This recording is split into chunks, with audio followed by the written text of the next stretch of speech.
Hey everyone, Games Ablaze here at Retromania 2022. I'm here on a great nerdy adventure, checking out all the goodies right here, and I'll let you all know what I like, and hopefully you guys like the stuff too, so buckle up. After 10,000 years, I'm free! It's time to conquer Earth! Alpha, lead us escape. Recruit Lacey for Retromania.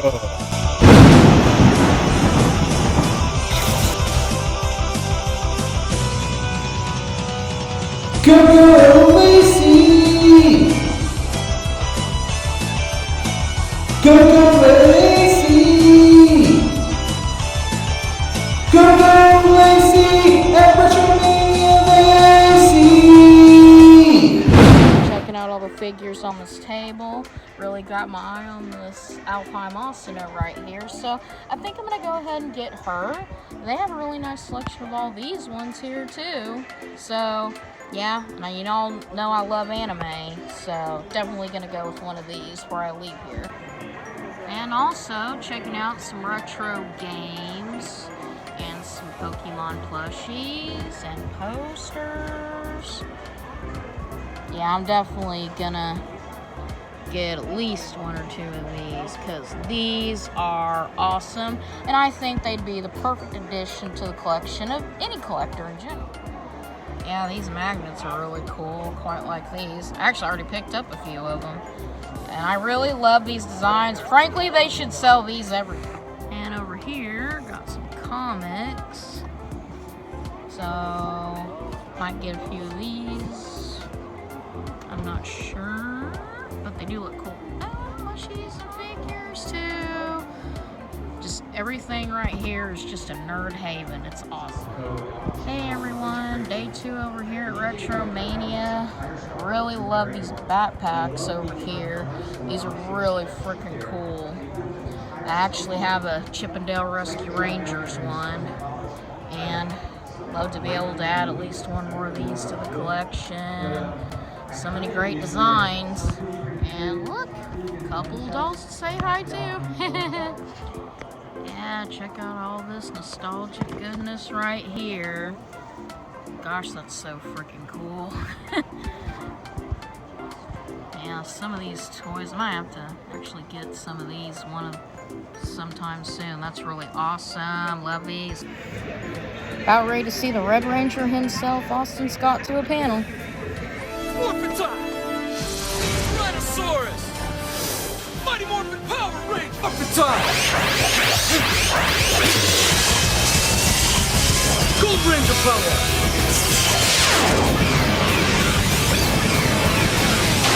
Question that you'll be asked today. The weekend before Thanksgiving, 2 questions. Turkey or ham, and what's your favorite side? I know. This is war-worthy here. I know. What about you, man? What do you think? Turkey, yes, and stuffing. Turkey and stuffing. All right, all right. No pressure on you, Austin. I'm definitely a turkey guy. I mean, All right. I like the ham. Don't get me wrong. The sweet honey glazed ham. Yep. I've done them both. I have a smoker. I'll do a ham. I'll do a turkey. I mean, I love to. Anybody got a Kamado Joe or smoker at home? Yeah. Man, I'm all about it. I start my turkey like the day before. I got my brine going. It comes out. It's juicy. Like there's no oops, dad killed the turkey stuff. So turkey is amazing. I love my turkey. That's my go-to. But my favorite side. You got to pick one. There can be only one. I can't do it, man. It's somewhere between stuffing, mashed potatoes, gravy, and cranberries. We could just make that all. Do you know what? I do eat it all in one bite. That will work. All right, that is the side, people. To be honest, my favorite is 2 or 3 days afterwards. The cold turkey sandwiches after. Yes, that's the best. Do you put mayo on the turkey sandwich? Yeah. All right, now here's the big question. All right. Is it Miracle Whip or is it Hellman's? Miracle Whip. Miracle Whip. Miracle Whip. Miracle Whip. Let's do it. Miracle Whip. Miracle Whip. Hellman's? No. Oh, we got There it. we go. What about All you? right, so I guess I like Miracle Whip, but I saw somebody online posted it. If you like Miracle Whip, you're trash. And I'm like, no. No, that's incorrect. That's incorrect. I'm a Hellman's guy, so That's fine. That's fine. Everybody has their own differences and stuff like that. this interview will Be strictly about Thanksgiving. Or something. No. We're gonna go into the Power Rangers stuff now. I appreciate it. So, but I figured, what better way to start a panel out on Thanksgiving weekend? Now I'm hungry. Well, I heard they gave you your lunch, but I didn't hear them order a turkey for you. So it's all right. Okay, so first question I have, kind of goes both of you guys and everything. How did you get your start into acting? What was the catalyst? What was the first interest? Was it a very young age? Was it, after college? What was it? And David, you want to go first, sir? Comic books. Oh, okay. I would read comic books when I was little, and I would act them out for my parents. That's how I got into acting. I mean, as I got older, I would think I would really like to be in a movie or whatever. And then when I got into high school, I actually started to participate and be in plays and understand or begin to understand what the craft of acting was. That's how I got my start. But comic books was my sort of jumping off point for wanting to be an actor. So, I mean, was there a particular comic book that you read that's what inspired you, or was it just all comic books? And I was a big Marvel fan growing up, but I also had I was drawn to like the sort of horror comics. Okay. The sort of, what do you call it? The Crypt Keeper and all that kind of stuff. Yeah, Tale from the Crypt. That early stuff, because there were all these sort of like weird justice prevails stories where the bad guy would always get eaten by the zombie or whatever. So I don't know, for whatever, and I was a big, huge werewolf fan, so Werewolf by Night was like one of my favorite characters, and they just did a special for him on Disney Plus, and it was just fantastic. So. I was literally going to ask you, did you watch that, and how did you think about it? I mean, I lived in Colorado for a long time, and whenever the full moon would come up over the Rockies, I was like, I want to be a werewolf, right, man? Who doesn't want to be a werewolf? I'm sorry, I like What do they call that? Lycanthropy? Lycanthropy, yes. Man, that's creepy. I love it, but it's creepy. I mean, you got the kind of the werewolf going there, Austin. Kind of wolf out there with some. Wait till the full moon. I learned to walk like Lon Chaney on my. Do all that. That's awesome. That's awesome. So, Austin, how'd you get your start? Now I'm thinking about American Werewolf in London. Like I like the sexy werewolf vampire movies, where like they're super creepy, and it's always the little, like super hot vampire or lichen, where you're like, I think I would just sacrifice myself. Be like, yeah, okay, Kate Beckinsale. Yeah, sure. Yeah, don't eat me. Could you just turn me? Because I could spend eternity with you. I mean, I'm just saying. That could be okay. I'm sorry, but it's Kate. I mean, come on. So anyway, 100. On a scale of 1 to 10, yes, please. Right? And we're dudes. Everybody talks about a scale of 1 to 10. Dudes, we don't do 1 to 10. We're dudes. It's yes or no. Yes. It's really that simple. Yes. Yep. Yes or no. And it just gets to more yeses than nos the more beer we have. It's really that simple. I'm just saying. All right. So that's another panel. That's the after dark. That's right. That'll be tonight when I have my that'll be when I have my first bourbon. We've got a couple of bars I can recommend to you for this type of panel. Awesome. Beer and steak sounds good. So for me, it was a $20 bet. I was in high school, and I don't care what they say. I didn't have attitude. Okay, I'm just saying. No, not you. It's not funny. No. So I got in the paper. They advertised they were looking for 5 teenagers with attitude, and amazingly, people were like, "You should go." Okay, I see what you're saying. So I told them all no, and one of my students snagged me for 3 weeks, and finally he bet me $20 I wouldn't be wasting my time if I went to the audition. So I lost $20, and the rest is world history. That's awesome. That's awesome. So I guess tell us a little bit about that audition. I mean, like, how many people were you competing against, and what did you have to do for it? So many. I mean, I've heard somewhere around 10,000 people. Wow. Because they advertised it in the LA paper. It's what was called a cattle call, which literally means you, your dog, Toto, if you have a talented cockroach, you can bring them all and anybody can try out. Which is how a guy who was not an actor and had no talent, I had martial arts, but I had no other talent, could even get in the door. And I showed up and it was just boatloads. You could probably fill up this room, like shoulder to shoulder, because it was insane. And the first audition, thankfully, because I never would have made it past the first one, They didn't go and show us Shakespeare. Never had to break any of that down. We'd like to see you do Othello. Good sir. Didn't have to do that. Instead it was, how many of you know martial arts? Hands went up. And then you could see the other guys that were like, you know they didn't know martial arts, but they're like, you know? And so then they get their audition. Yeah. And very quickly, they were like, great, we're gonna put you in groups and you step forward and show us your martial arts. And so I did, and all the guys that were like, hey, they were out very quickly. And it was just a monstrosity. After that, I ended up having to choreograph a fight with Yamashita Tadashi, who was the choreographer in Hollywood at the time. He was doing the Sean Connery fights. He was doing Wesley Snipes fights, like all the Blade. You guys like Blade? Yeah. Super awesome. Talk about a sexy vampire movie, right? So not Power Rangers. Power Pyres. Vam Rangers. That's right. Nah, it's I terrible. think we just All right. found a new show for you guys. Yeah, Come on that's now. it. We can get it. Well, I'm creating a comic, so I got all sorts of stupid ideas. Anyway, it was cool, and I got to spar with him, and he didn't kill me. He was an 8th degree black belt. The highest rank I had at the time was a 2nd, and I survived. And the director was like, "Oh yeah, that's great. All right, yeah, great. You got what it takes. I didn't kill you. You know, you had good job." And just like counting on my fingers and toes, and then we had a huge fight scene in front of the heads of 20th Century Fox and in front of Haim Saban, and we got a standing ovation, and that's the really quick and dirty version. And I got hired. Awesome. Or did we have to pay to go to work? I think we might have had to donate blood every time we got a paycheck. Okay. I think that's how it worked. All right. David, tell us about your audition, sir. My audition was completely different than that because You didn't need to have martial arts these schools? guys had already been filming the pilot for a number of weeks before I got a phone call from my friend Stacy Fish, who was working as a second AD or some position in behind the camera on the show, on the pilot. And I had just recently moved to LA. I'd only been there for 2 months. And she called me up because we had gone to school together in Texas. And she said, we're filming this kid's television pilot, and there's a role here that I think that you would be good for. We're having auditions. Can you come down for it? I'm like, yeah, sure. But like Austin, I thought that I was going to go to a cattle call, that there would be 15,000 other guys. I'd go in, read lines, go home and never hear anything.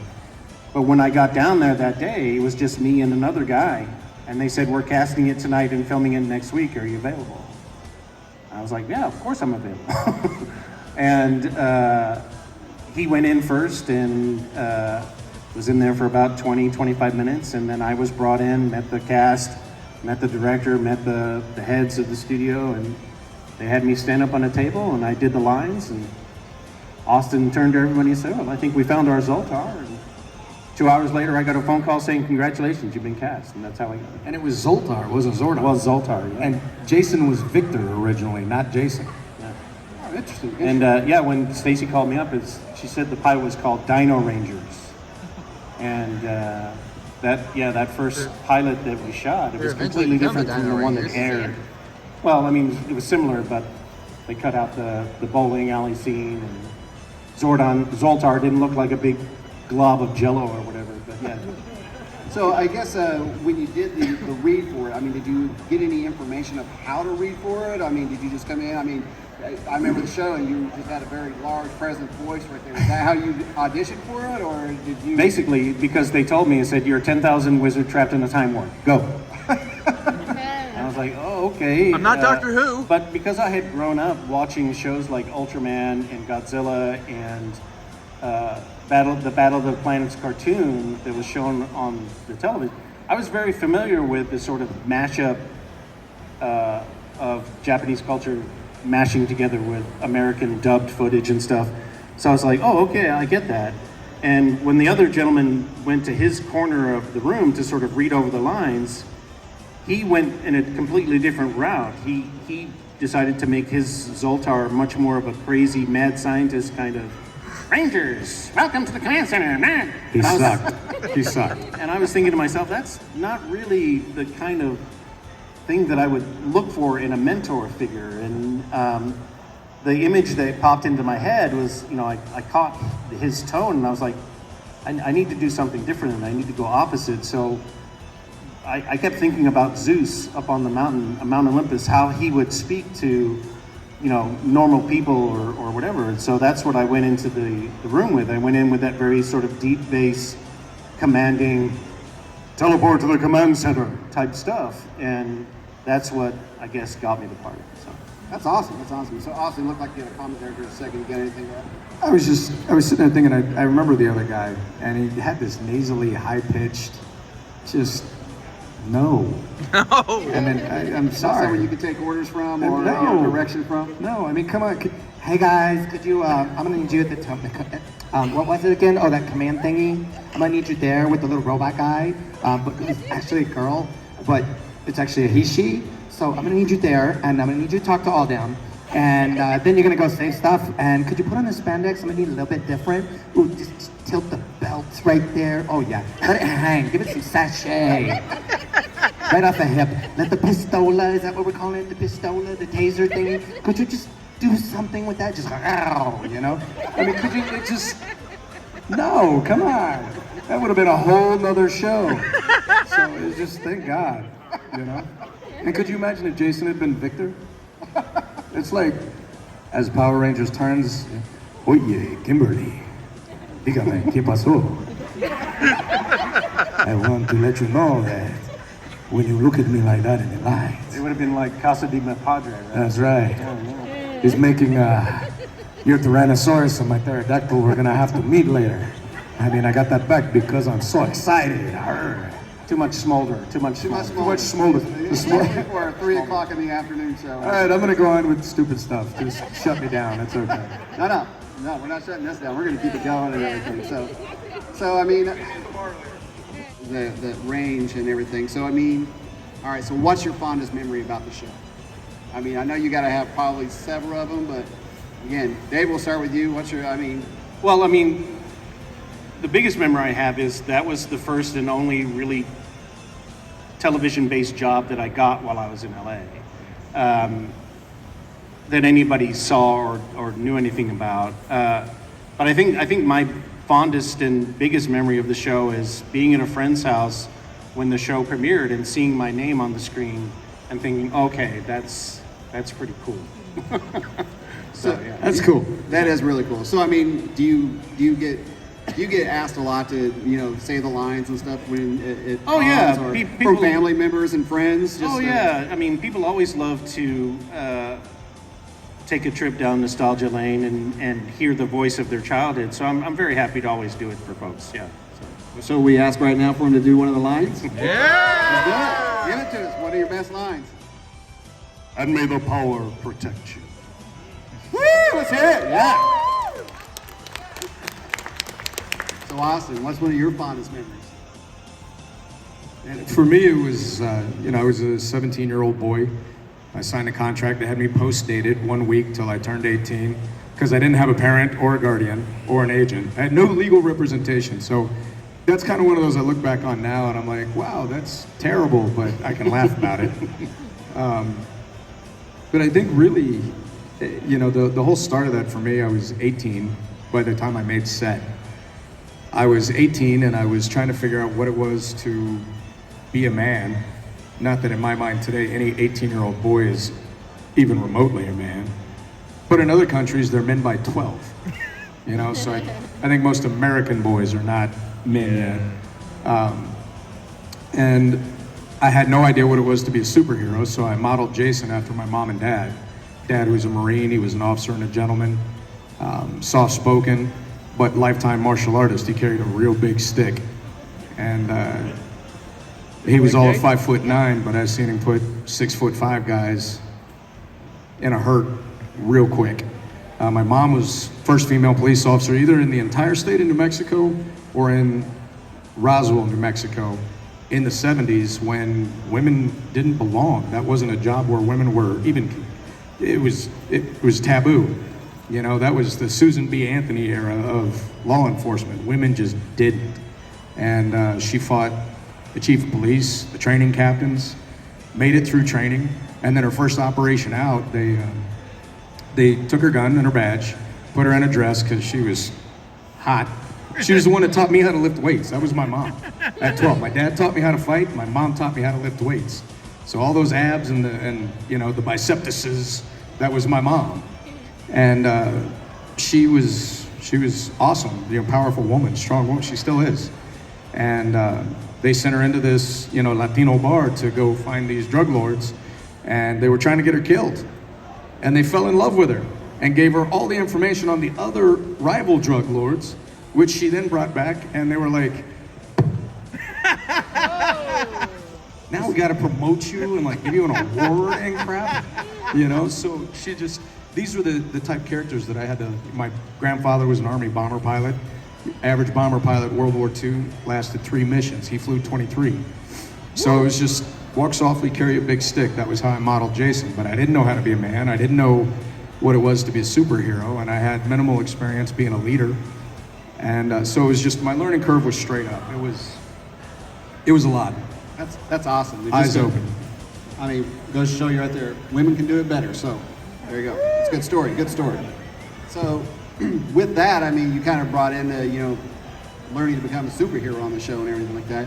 I mean, you look back and when you guys did the Power Rangers and everything, and you see the superhero shows that are out today on TV, in movies and stuff like that. What are your thoughts on that? I mean, how do you feel? I mean, sometimes when I think about that, I'm like, you guys kind of started a stage there that led into the superhero genre. And so, you guys could almost kind of be seen as the grandparents of the modern day superheroes, if you will. Thoughts?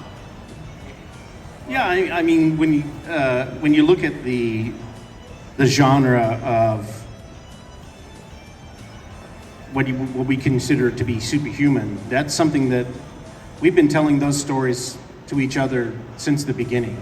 You look at old Greek theater, it's about demigods and kings and queens and all of these sort of like mythic characters, which then transform into larger than life characters that some of the characters that I grew up reading about and watching, like I grew up with Doc Savage and the Spider and Tarzan of the Apes, and then that changed into Captain America and Iron Man and all of those characters. And then, there were some superhero shows that had already made it to television before we came along. There was The Incredible Hulk with Lou Ferrigno, there was Wonder Woman with Linda Carter, there was, it's all building blocks. And Power Rangers, I think, was one of the first shows of that genre that was, one, it was diverse as far as like the cast, and they really captured lightning in a bottle because it was primary colors, diverse cast, rock and roll, and spin kicks and kias, and everybody, it just took off from there. But it did sort of like add a layer of the building blocks that then led to the Blade movies and the Marvel movies, sort of like springboarding into what we have to now today, which is like, you can't turn a corner without bumping into a superhero film. It's just all over the place. Yeah, man. And he talks about it culturally too. Greek mythology, and, Sparta and Achilles, and man, I mean, it goes back as far as humanity. But when I look at heroes today, I spent 16 years in the fire department, 12 years in the DC area. I was at the Pentagon on 9/11. I spent 4 years in the Middle East attached to Marine Corps, Army, Naval, and Air Force operations, supporting our men and women. And I love, like Christopher Reeves, I grew up on the original Superman. Faster than a speeding bullet, stronger than a locomotive, able to jump a tall building in single bounds. And he had 2 weaknesses, kryptonite and Lois Lane. And thank God, because otherwise, how do you get him? He was impervious. He was almost unbeatable. And then they made Superman versus Batman, and I mean, I almost got up and walked out of that. I was like, come on. Batman, come on. And then my son, who loves this stuff, is like, but Dad, the comics, Batman's beat Superman because he's smart. And I'm just like, Son, he's Superman. He is literally the only hero in the world, correction, in the universe, that has super before his name. And so we go back and forth on that. And I think that's cool, and we end up on all those focuses, but after spending time overseas and spending time with our police, fire, EMS, and my wife now teaches, and the guys who drive out front every day and they pick up our trash cans. Anybody been to Afghanistan? Okay. Do you see all the trash in the streets? Yep. Do you know that that's been used as a war tactic as far back as war goes? They throw trash, dead bodies, rotting cows, and things over the tops of towers to pass on disease and pestilence. These guys get paid next to nothing. Nobody wants their job. Everybody complains when they don't show up on time, but they take all that junk away for almost nothing and maybe some benefits. Those guys are heroes. Yeah. Can you imagine 300 million people in America? How many of you been to New York? Have you seen the trash up and down every street? Imagine if it just never went away. You know? What about your mom and your dad? Everybody's got one, right? I'm pretty sure that's how it works. We haven't changed that science yet. So mom and dad, these guys, they don't get a cape. They never get a day off. They never quit on you. I mean, I know some of you had some rough stories, but by and large, for the most part, they never quit. They're there for you. They love you. It's not, they don't do it because they love you. I mean, that's part of it. They do it because it's a duty. That's the J-O-B, man.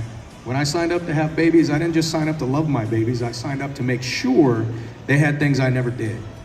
I signed up to make sure they would be smarter, faster, stronger, better educated, and better humans every day of their lives after me, and my wife the same. So heroes for me today, it's evolved. It's evolved since Power Rangers, it's evolved since Superman, but I mean, now I look at parents, I look at sisters, I look at families who bring their moms and dads homes when they get old and take care of family. And that, I mean, you know, those guys are my heroes today. And to piggyback on what Austin is saying is that I think one of the reasons why Power Rangers was successful is that that show did exactly what superheroes or heroics are supposed to do. It's like, no matter how many times you get knocked down, you get back up. And what Austin is talking about as far as like mothers and fathers and community workers and our armed forces and our local forces, anytime that they get knocked down, it's when they get back up. That's the heroics. And I think that's the lesson that we try to pass on all the time. It's like, yes, you're going to face hardship. Yes, you're going to get knocked down. To get back up, that's the heroic thing. So, and that's strength through adversity. Yeah. Well said, guys. Well said. We kind of going in that genre and everything. So, Austin, I know you've done charity work in the past for a Center for Autism and Related Disorders, as well as the Harvest for the Hungry. Are you still involved with those charity events, or are there any other ones that you've joined with? I mean, my second degree is in emergency medicine, so, anybody that's neurodiverse or on the spectrum, and, the spectrum, how they define that, it changes constantly. Low end, high functioning, low functioning. It's described so many ways, but really the proper term for anybody on the spectrum is just that they're neurodiverse. And yeah, I do anything I can. So people bring me cards, I'll put out their cards. I'm happy to promote what they do as long as they're a legitimate 501c3. And I have one requirement for 501c3, well, I have several, but the big one is your books have to be open. Your books have got to be, he can go in, look on the website and see where every penny came in and where every penny went out. Because I can tell you there are, veterans foundations, there's other charities out there that are less than amazing. So yeah, I'm always about giving anybody a voice that I can in any positive light that I can, as long as they keep it in the clear and do what's right. Awesome. Now, David, I've seen that you've worked with Circle of Hope. Are you still involved with them? Any other organizations? Sure, like Austin. I mean, as long as the charity is up and above board, we'll do, and we'll donate time, we'll donate our energy and whatever we can. I mean, because nobody goes through this life alone. We have to remember that we're a community. We're not just individuals bumping up one against one another. It's like everybody is going to need help at some point. So be as helpful as you can be. Thank you, I appreciate that. So, David, you said you've got a book that you're promoting back there? I style myself as a writer these days. That's what I do. So I have a book series called the Lincoln Bright series, which is basically supernatural, paranormal stuff. It's miles away from Power Rangers, and it's very adult oriented, but I have a couple of copies of the first two of my books at my table, and you can find them online. But if you like stuff like John Constantine and paranormal, supernatural kind of stuff, let's talk about it. I'll tell you all about it. Awesome. Now, Austin, you said you're working on a comic. What's going on there, sir? Yeah, I created a comic, kind of like Dave. I went, not Power Rangers. I love it, but you've grown up. Yeah. And the next generation can still watch the stuff, and then they can grow up and move on. It's called Redemption. Obviously, there's a play on red, because I separated. There's a big sword. And it is essentially 30 years after Power Rangers, and you watch the world end in book one. It is dark, it's a horror, it's thriller based, and the lead character in book one, his name is Reaper, which is based after a guy I served overseas with. And you watch the world end, he comes home, military's disbanded, the world, society breaks, very dystopian, post-apocalyptic. And he goes home and he's got to find his wife and daughter. My wife's name is Kelly, my daughter's name is Mackenzie. And he finds a photo in their home, which is empty, and he's on a mission now to find his wife and daughter. And he finds everything from, or will find as the series carries on, you've got scavengers, cannibals, demons, druids. It's dark. No zombies, no viruses. Couldn't do that again. And I'm gonna turn it into an animated series. I'll do a video game on it. And I've got some other plans. In fact, I'm negotiating a TV series that right now that I hope will in the future pick it up. So we'll see. Best laid plans. Cool. So can you say who's looking at it? Hulu, or are we on TV, or is it too soon to be dropping that information? I can tell you that I now have it in front of the top 10 publishers in the country. Okay. As far as publishing goes. And as Dave can tell you, that's not necessarily a good thing. The more money they bring your way, the more they want from you. And then as far as the networks go, I've got some soft touches from several big streaming networks everyone in this room would know. That's awesome. Well, good luck to you on that. We look forward to seeing that kind of stuff. So let's see here. What other? So I guess we'll kind of open up for Q&A and have any questions for David or Austin. Got one right there. Go for it. And it has to do with things. Have you both ever got pregnant turkey prank done on you? The pregnant turkey prank. Yes. Have you ever did a pregnant turkey prank on you? Did anybody ever do the pregnant turkey prank on me? Or both of you? This is the first I've heard of it, and I don't ever want it to happen to me. So if I remember correctly, the pregnant turkey prank is where they take a small bird inside and put it in the turkey, and you pull it out after it's been cooked, and it makes you believe the turkey was pregnant and it was killed and baked. I am absolutely going to do that this Thanksgiving. Thank you very much. That is going to be epic. Human beings are terrible. I'm going to, right there at the table, we're going to say our prayers. It's going to be beautiful. Clam, all this stuff's going to be there. And I'm going to, and then I'm going to have my son cut the turkey. Yes, Connor, this is your first year. Come on, you're 12. Come over here, buddy. You get the honor of cutting the steak or cutting the turkey, and I'm going to have him open it up. And I'm just going to go, oh my God! You need to hide a little voice box under that. He goes, yes! Yes! Oh, thank you so much. That is going to be epic. I can't wait. Terrible. I think you're going to need to record that and post that somewhere. Yes, sir. Yes. Check out my TikTok. That's going to happen. There you go. There you go. Any other questions? Got one right there. Go ahead. Go ahead. Are you a gamer? Yes, I play video games on the PlayStation 5. I used to play a lot of computer games. I worked in the computer game industry for a long time, so yes, I am a gamer. Play a lot of tabletop RPGs, D&D, that kind of stuff. Oh yeah, I love that. Awesome. I play that too. What he said. Yeah. I love games, but I don't get super involved in it. For me, it's literally when I need to check out mentally from reality. Yeah. So I used to, WoW, World of Warcraft? Yeah. Like years ago, I got into that, like years and years and years ago.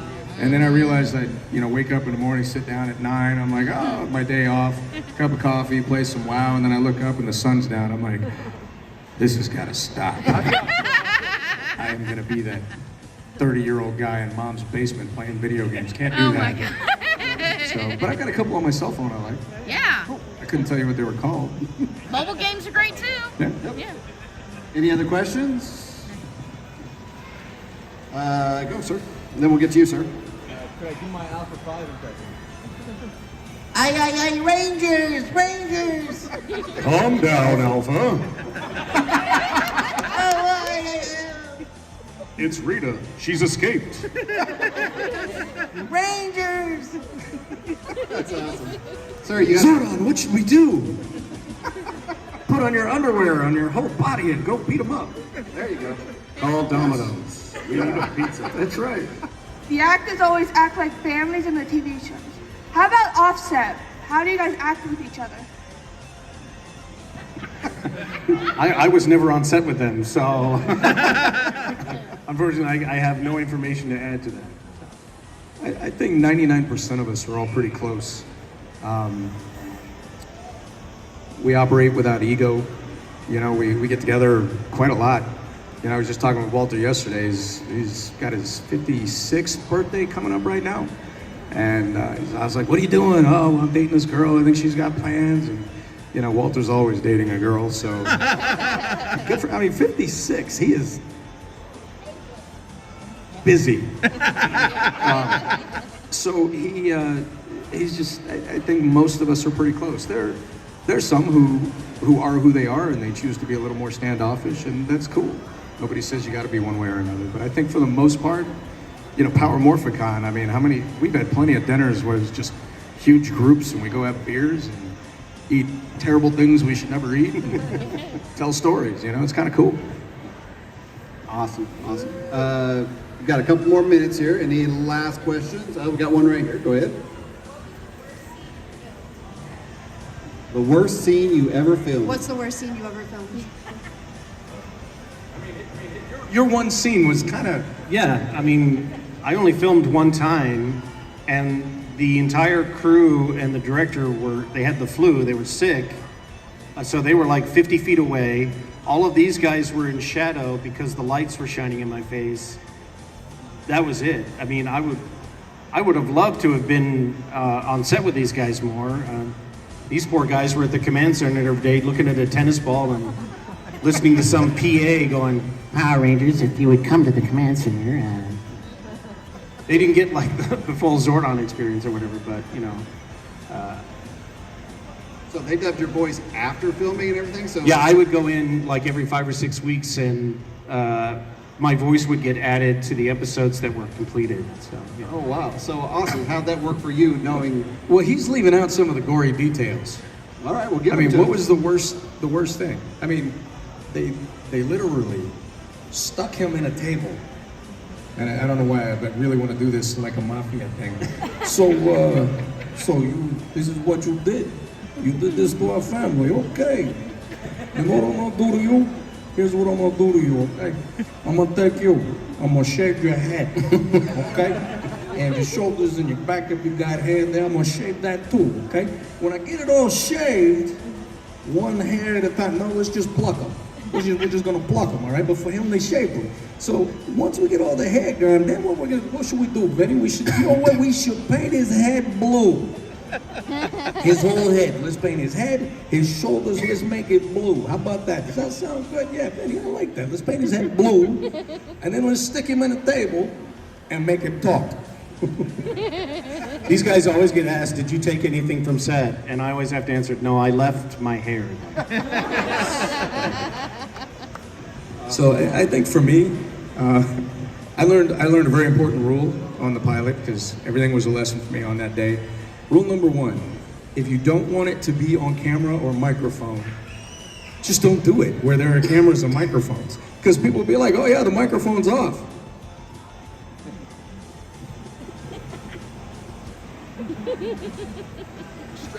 Whatever they can do to get the camera going your way.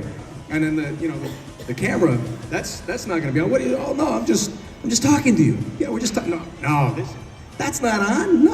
No, we're not recording. Like, so they were recording, and I had the fight scene with Bulk and Skull in the bowling alley. And they were like, hey, could you do something martial artsy with the bowling ball? And I remember being a kid that didn't have attitude, I was like, what? With a bowling ball? Like, I didn't study bowling ball, fool. You know, what do you want me to do with this? And so I was being a smart aleck, and the camera was rolling, and to this day, it's on the on-air pilot, damn it. I had the bowling ball, and I was like, being a smart aleck, and it's right there, to this day, front and center. I was like, I just learned that lesson. All right, everybody. Well, that kind of concludes our panel today. Appreciate David and Austin joining us. Let's give them a round of the hand. Thank you guys. Appreciate it.